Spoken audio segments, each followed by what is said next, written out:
우리가 치아라고 하는 관심 대상은 시기를 놓치면 훨씬 많은 비용과 시간이 발생되는 특징이 있다는 걸 꼭 명심하셨으면 좋겠고요. 증상이 없으면 꼭 교체를 안 한다라는 말보다는요. 증상이 없다 하더라도 점검을 받는 걸 추천드립니다. 왜냐하면 아무 증상 없이 지내다가 15년, 20년 만에 가가지고 그 치아를 이렇게 한번 드러냈더니 그 속에가 많이 상한 경우들도 꽤 있거든요.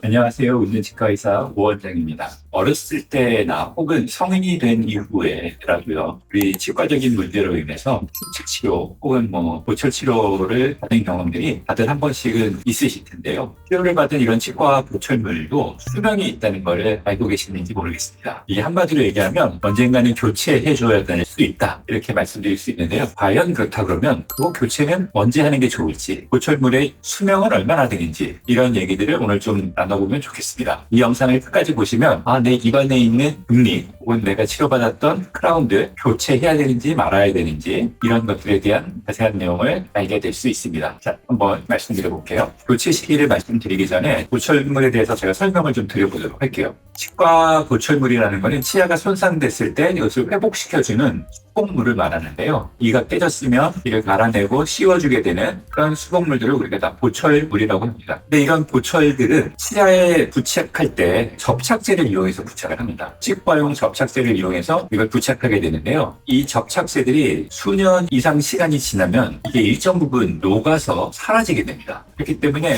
접착제 자체가 녹아서 없어지면서 일정 부분 보철물이 잘 안 맞게 되고 탈락될 수도 있고, 접착제가 녹아서 사라진 부분에 충치가 발생되거나 이런 문제들이 생길 수 있다는 거죠. 그래서 시간이 지나면 보철물을 다시 교체해야 될 수 있는 상황이 온다, 이렇게 이해해 주시면 좋겠습니다. 그러면 일반적으로 우리 보철물 수명을 얼마나 보는가에 대해서는 여러 가지 연구가 있어서요. 이런 연구들을 바탕으로 보철물 수명에 대한, 즉 교체 시기에 대한 모여진 의견은 대략 한 8년 전후 정도 보시면 되겠습니다.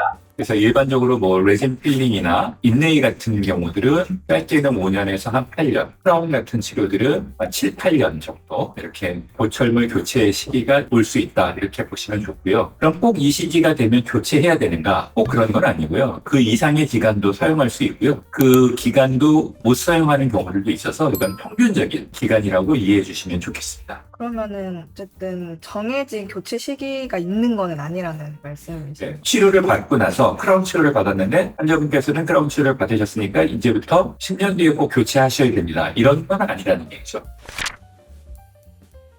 교체를 해줘야 될 상황들은 치료받은 치아에 문제가 생긴 경우입니다. 첫 번째는 치아에 보철 치료를 받았는데 파손이 된 경우죠. 깨지거나 부러질 수도 있고 혹은 구멍이 날 수도 있고요. 이런 경우들은 우리가 교체를 해줘야겠죠. 정상적인 다시 보철물로 교체를 해줘야 되고, 두 번째는 그 접착제들이 다 녹아서 2차 충치가 발생된 경우는 또 교체를 해주셔야 됩니다. 2차 충치가 발생이 되면은 냄새도 많이 나고 하나요? 그렇죠. 그 보철물 주위에서 냄새도 나고요. 또 유독 그 치아의 보철물과 자기 치아 자체의 경계 부위에 색이 변색된 것을 확인할 수도 있어요. 그러면 2차 충치가 있을 수 있다는 얘기니까 열어봐야 될 필요가 있고요. 그 다음에 불편함이 있으면 이것도 교체를 고민하셔야 됩니다. 예를 들어서 갑자기 치아가 씹을 때 아프다, 혹은 가만히 있을 때 아프다. 그러면 그 아픈 상태가 뭔지를 확인하기 위해서는 그 보철물을 제거하고 그 안쪽에 있는 치아 구조물들을 확인해 봐야 될 수 있기 때문에 그런 경우는 제거되면서 교체가 되겠죠. 그런 증상이 없으면은 교체하지 않아도 상관은 없는 거예요.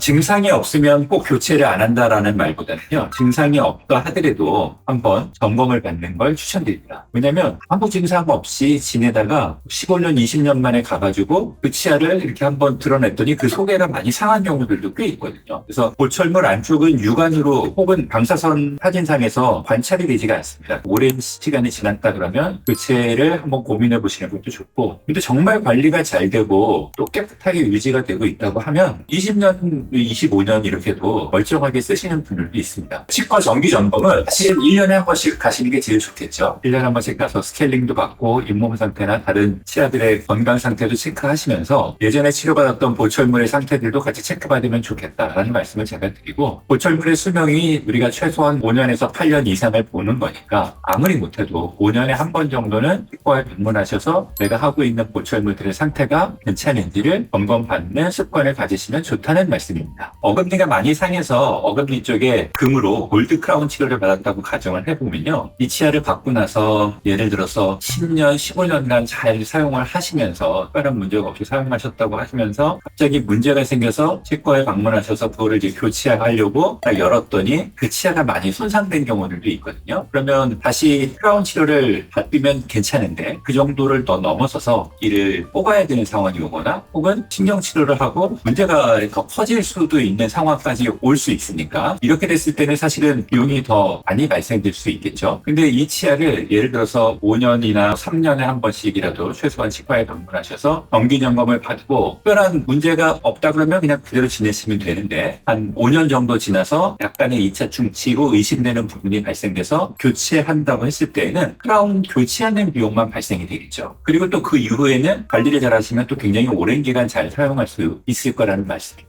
이 마찬가지로 우리가 치아라고 하는 관심 대상은 시기를 놓치면 훨씬 많은 비용과 시간이 발생되는 특징이 있다는 걸 꼭 명심하셨으면 좋겠고요. 우리가 핸드폰을 샀을 때 소중한 내 핸드폰에 대한 안심 케어 보험을 가입하지 않습니까? 그런 거랑 마찬가지로 내 소중한 치아를 고철 치료를 해서 그걸 다시 정상적인 상태로 회복했을 때에는 마치 안심 케어를 하듯이 치과에서도 정기 점검과 케어를 통해서 이 수명을 증가시키고 문제가 생긴다 하더라도 비용이 많이 발생되지 않도록 하는 게 저는 현명한 일이라고 생각을 하고요. 우리 휴대폰도 보통 2년이나 3년에 한 번씩 교체하지 않습니까? 핸드폰 사면 하나당 100만 원에서 200만 원 하는 것들도 있고 치과 보철 치료라는 것들이 매당 뭐 몇십만 원을 효과하는 적지 않은 금액의 치료인데 그걸 소중하게 생각하시고 지내시면 좋겠고 관리를 또 잘 하시는 게 굉장히 중요합니다. 어쨌든 간에 이 부분이 핸드폰이 교체 시기가 있는 것처럼 치과용 보철물도 교체 시기가 있다. 다만 치과 보철물의 교체 시기는 핸드폰 교체 시기보다는 훨씬 더 길죠. 교체를 해야 되는 상황이 올 수도 있는 거긴 하잖아요. 교체를 해야 되는 상황이 반드시 오죠. 살면서 한두 번은 오죠. 무조건 오죠. 그럼 그때는 어떤 과정으로 좀 교체가 이루어지나요? 기존의 보철물을 다 제거하는 방식을 하고요. 제거하고 남은 치아 구조물들의 상태를 평가를 해서 그 치아 구조물들의 상태가 괜찮으면 그 상태에서 다시 보철물 제작이 들어가고 또 정상적으로 사용하시면 됩니다. 근데 만약에 그 치아 구조물의 상태가 좋지 않고 충치라든가 문제가 있다 그러면은 그런 부분에 대한 치료를 진행한 이후에 다시 보철 치료를 진행하게 되고요. 그 상태가 너무 안 좋아서 살릴 수 없는 경우 이런 경우는 이제 뽑게 되겠죠. 발치하고 임플란트까지 진행되는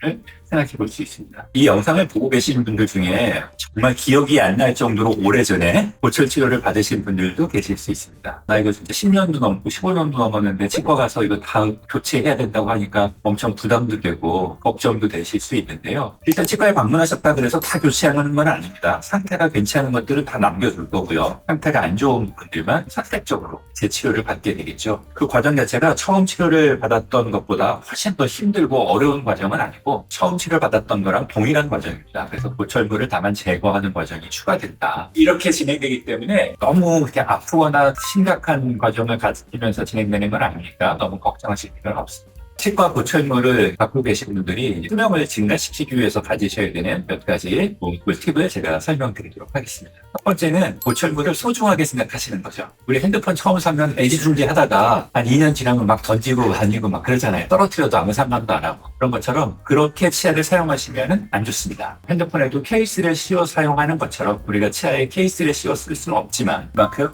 내 치아를 좀 소중하게 생각하고 보철물도 관리를 잘 해주셔야 됩니다. 딱딱하고 질긴 음식 피하시면 좋고요. 보철 치료받은 치아로 식사 이후에 다른 용도로 사용 안 하시는 걸 추천드립니다. 예를 들어서 병을 딴다거나 끈 같은 거를 이로 잘라서 끊는다거나 그런 일들을 안 하시는 걸 추천드리고요. 그다음에 평상시에 이를 꽉 물거나 이를 가는 습관이 있다고 하시면은 그런 부분들은 꼭 습관 개선을 하시거나 치과에 방문하셔서 스플린트 이런 치료를 받는 걸 추천드립니다. 그다음에 이제 세 번째 꿀팁은 정기적인 치과 점검이 되겠죠. 그 기간은 1년이든 뭐 3년이든 5년이든 꼭 보철물 정기 점검을 받으시는 걸 추천드리고요. 제일 중요한 네 번째 부분은 해당 치아를 잘 닦아주셔야 됩니다. 보철물도 내 치아랑 똑같이 구강위생 관리를 잘 해주셔야지 수명을 오랫동안 사용하실 수 있게 됩니다. 오늘 보철물 교체 시기 수명에 대해서 여러 가지 말씀을 나눠봤는데요. 이 영상을 통해서 내 입안 속에 있는 보철물들이 오랜 기간 동안 튼튼하게 사용하실 수 있기를 바라겠습니다. 시청해 주셔서 감사합니다.